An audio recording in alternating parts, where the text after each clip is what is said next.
This is the lace-back boot snake. And it squeaks when you hit it, which is kind of fun. And of course the OMG. And that's just the regular OMG. There's tougher, meaner ones too, that we'll get to see later. And of course,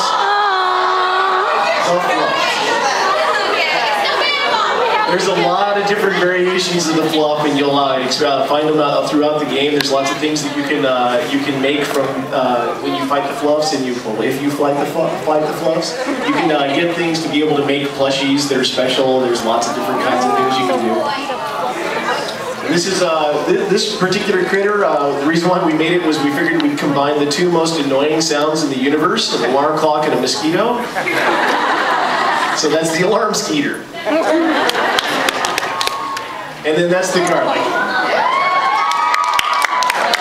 And the garlic attacks you by, well, what else? Burping on you. We have a whole bunch of other things in the game. Like I told you, there's a bunch of fluffs there on the bottom. From left to right, that's the grass fluff, the particle fluff. Not sure who the purple one is. You'd think I would know. Anyway, there's a bunch of different, oh sorry, it's particle fluff on the right. The one on the second to the left is the sand fluff. So then there's the water spout character is out on the ocean outside of Gold Beach. And then you'll find a lot of other things that are kind of strange and fun. The pink flamingos go with the lawn gnomes because there's this huge contingent of lawn ornaments that have come to life and are now attacking you for no good reason. And then there's the Zen garden areas that has things like the ghost lanterns and the Kokeshi dolls. The Kokeshi dolls are really cool. You see them on, if you go onto the, have you all been to the MMO Gaiaonline site? Yeah. So if you go there and check out the sound page, there's a segment where you can click on it and you can hear all the sounds of the Kokeshi doll. You can get a feel for what it sounds like inside the game. And then on the left here is the concept of the sandcastle golem.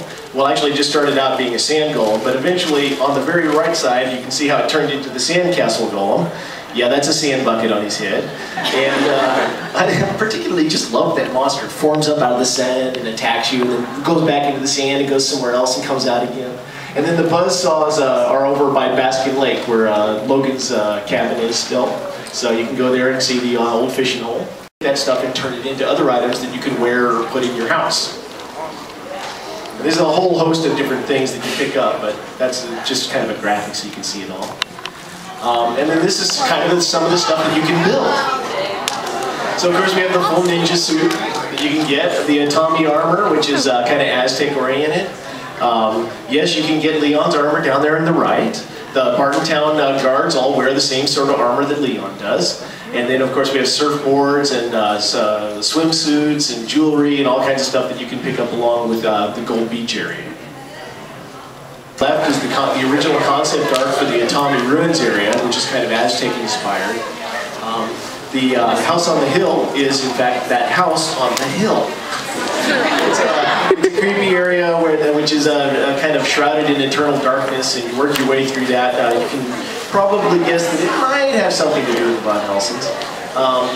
And then the concept on the lower right is Rancher Bill's area, and it's very Western themed.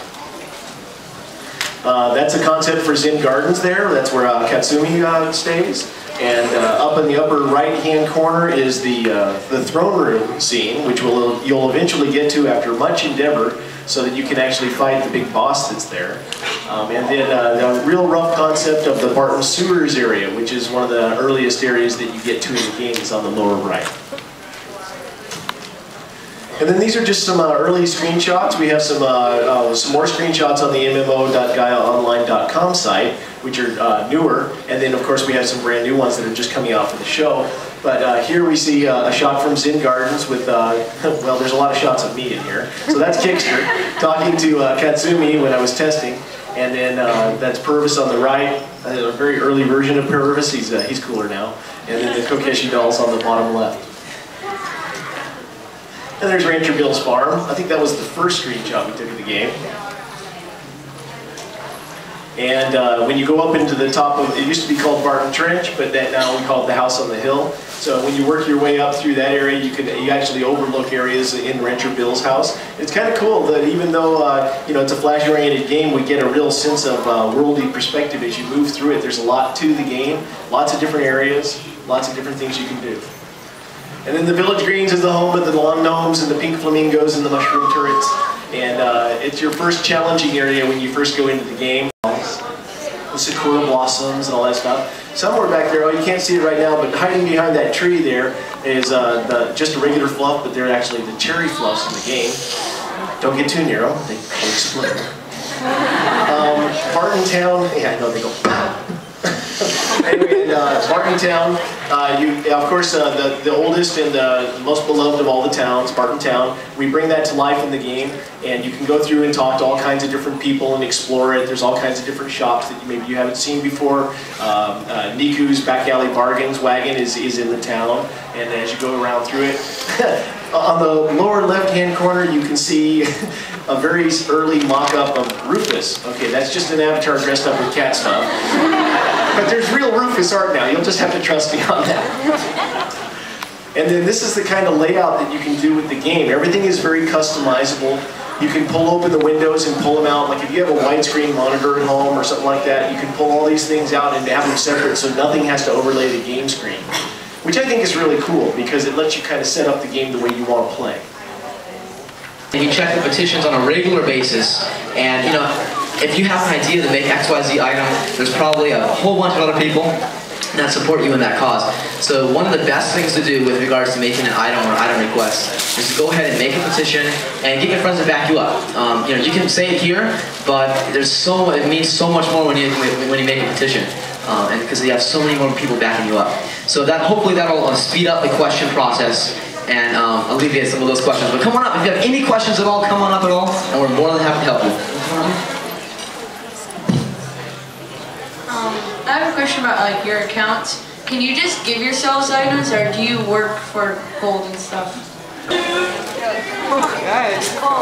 answer is yes and no, actually. Yeah, as developers or as creators of the site, we can, if we want to, grant ourselves any items.